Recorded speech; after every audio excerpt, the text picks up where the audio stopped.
Experience writing, आप ये बताएं कितने नर्व्स का क्या हाल है इस वक्त? पहली film, as a writer, as a leading actor, क्या सिचुएशन क्या है अंदर से इस वक्त? मैंने अभी बल्कि थोड़ी देर पहले भी एक इंटरव्यू में एक बात बताई कि नॉर्मली लोग राइटिंग जब लिखते हैं तो या पैशन के लिए लिखते हैं या फिर प्रोफेशनली पैसे के लिए लिखते हैं। सरप्राइजिंगली मैंने द मस्तम प्यार में लिखी। आई वाज एक्चुअली किसके आई वाज प्यार सॉर्ट में? Of going through my first heart break, sort of ओह, heartbreak that's something I didn't know. during my last semester, अच्छा, and that is when I wrote the first draft. कौन है वो जिसने अमर का दिल तोड़ा है? अरे भाई, वो कहीं से भी आपका हार्ट ब्रेक तो कहीं से भी हो सकता है, ब्रेकअप नहीं कहा मैंने। ये तो आपने Heart ऐसे break का ऐसे है। पूछा जैसे दो डिफरेंट चीजें हैं। ये तो आपने ऐसे इस आवाज में पूछा जैसे किसी ने आपके घुटने पे रखे उनका दिल मुझे ऐसे ही फील हुआ है। मुझे मेरा उनका हार्ट एक मेरे दिल तक पहुंचा है। मुझे लग रहा है आपका हार्ट ब्रेक हुआ है। Exactly. मुझे मेरे दिल की चुभन मुझे गुस्सा आया है। आपकी रूह में सिर्फ चेहरा नहीं, आपकी गुस्से में शर्ट लाल होगी। जी बिल्कुल ऐसा ही है। अच्छा, heart break Yeah, and I just wrote that during my last film semester actually. और फिर मैं यहाँ लाहौर से कराची शिफ्ट हुई। फिल्म मेकिंग हो चुकी थी तो I thought I should try my luck into making this. और फिर मैंने बहुत सारे डिस्ट्रीब्यूटर्स और प्रोड्यूसर्स के ऑफिसेस के चक्कर लगाए। कुछ ने बहुत अच्छा रिस्पांस दिया, कुछ बहुत बड़े नाम थे जो फिल्म लेना भी चाहते थे, लेकिन प्रॉब्लम ये थी कि मैं सिर्फ फिल्म बेचना नहीं चाहती थी। मैं चाहती थी कि मैं उसका आउट एंड आउट हिस्सा बनूं। मुझे पता हो कि क्या हो रहा है, कौन डायरेक्ट कर रहा है film, who are the right people, how is it going to be made. I want to be actively involved in my first film because it's something very close to my heart. और फिर again वो पैसा कमाने का तो शौक ही नहीं था तब, क्योंकि coming straight out of a film school it's more like a drive, a desire for you to bring something like that. लेकिन फिर वो आई थिंक वो 2-2.5 साल की स्ट्रगल के बाद वो सब लोग आज जब मुझे मिल रहे होते हैं, you know, in fact the other day I met Nina Kashif at airport और उन्होंने मुझे कहा था, you know, I remember you came to my office. और वो अपने एक कोलीग के साथ बैठी थी और मैंने फिल्म सुनाना स्टार्ट की। And she had to rush, she had to go to another meeting और वो मेरी नरेशन कुछ बीच में ही रह गई। और वो जो उनके साथ उनके कोलीग थे यूसुफ, उनको मैंने वो नरेट की। कुछ नहीं बना। जिस इंडस्ट्री में पैसा ही नहीं है और फिल्में बन नहीं रही, वहां पे नए बंदे पे पैसा लगाना, I can understand, it's very risky. Then one day Vasit Chaudhary saw one of my short film का trailer on Twitter and he messaged me कि मैं एक चैनल है हम फिल्म जिसको हेड कर रहा हूँ और हमने देखा है कि आप लिखती हैं, सो लिखते हैं आप। उनको लगा मैं कोई मर्द अमर, तो उन्होंने कहा मैं आपको नंबर ड्रॉप कर रहा हूँ, कैन यू टेल मी। तो मैंने उन्हें बताया कि you know I graduated as film maker. और उन्होंने कहा कि वो यहाँ पे एक शो करने आए थे हम का, तो उन्होंने मुझे एक होटल की लॉबी में बुलाया।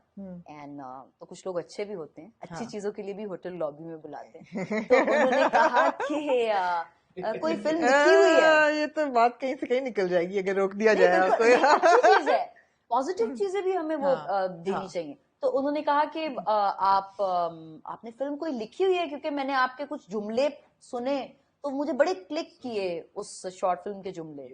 तो मैंने कहा कि मैंने कुछ है दिमाग में। उन्होंने पूछा तो मैंने कहा दिमाग में नहीं है, मैंने पूरा 90 पेज का स्क्रीन प्ले पेज काउंट के साथ मेरे पास बाउंडेड स्क्रिप्ट है। So he was very surprised, he said can you share with me.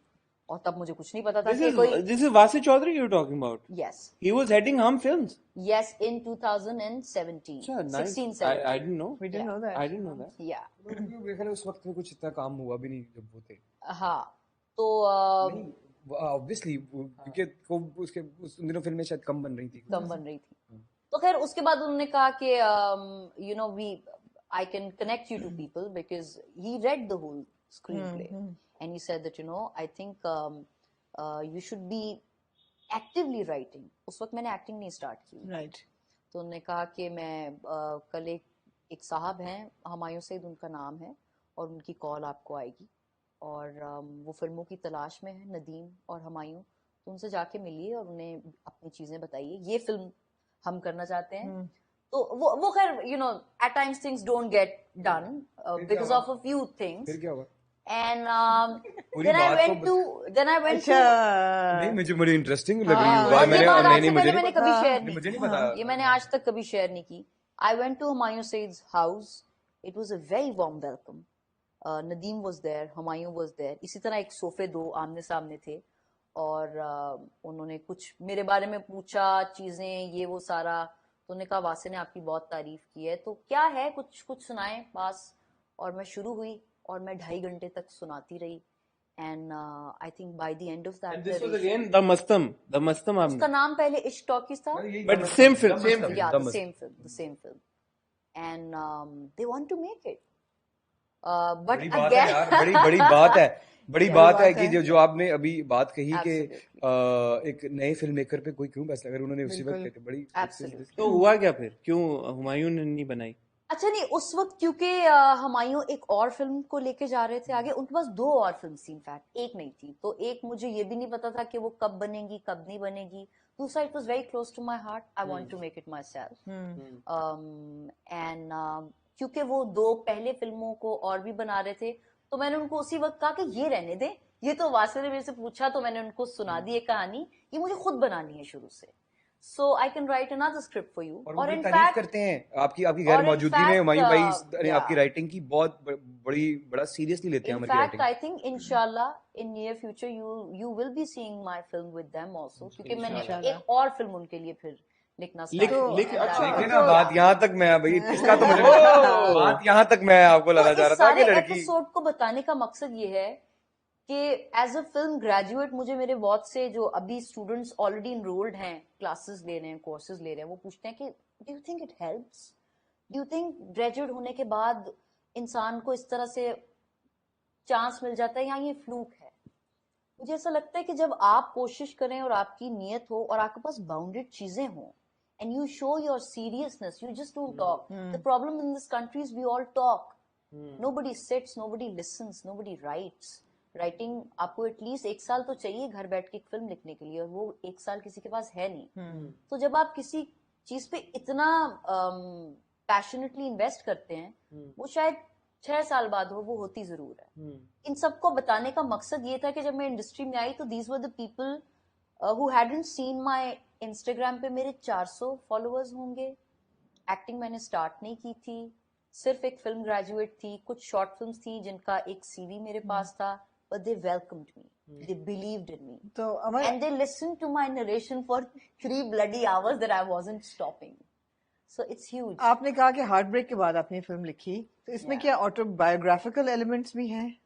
Not exactly autobiographical, but I think अंदरून Lahore की है. मैंने अपना ननियाल, जैसे मैंने आपके पहले इंटरव्यू में आपके मैंने अपना ननियाल जो है अंदरून लाहौर में गुजारा, तो ऑब्वियसली उस तरह के किरदार आपको सुनने को मिलेंगे, उस तरह का मैनरिज्म आपको देखने को मिलेगा. बाऊ और आलिया अंदरून लाहौर से हैं. कुछ आपकी अपनी अंडरस्टैंडिंग्स होती हैं, कुछ आपकी अपनी पर्सनल एक्सपीरियंसेस और जर्नी होती है, उनका एक ग्लिम्स और टिंज जरूर पता चले. कल को फिल्म रिलीज हो, हर सीन से लोग मुझे एसोसिएट करें इस लड़की के साथ भी ये होगा, ऐसा बिल्कुल नहीं. तो कोई बाऊ था जिंदगी में? आई थिंक मेरे अंदर एक बाऊ है. तेरी जितनी मेरे अंदर आलिया है उतना ही मेरे अंदर बाऊ भी है. इनफैक्ट एक बड़ा इंटरेस्टिंग फैक्ट मैं आपको बताती हूँ. मुझे लगता है कि Alia is very passionate, fiery, dreamer, performer, go गेटर.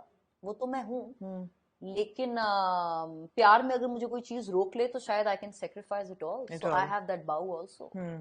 And जितना love stories are about I think falling in love, and you actually at times things falls apart also, but this story is also about rising up again and embracing with all the conflicts and all the struggles and all the whatever destiny. Actually कभी-कभी क्या होता है, इंसान हरा देते हैं तो आप रुक जाते हैं और आप फिर दोबारा ट्राई करते हैं, लेकिन कभी-कभी डेस्टिनी जब हराती है तो आप दोबारा से हिम्मत भी नहीं जुटाते.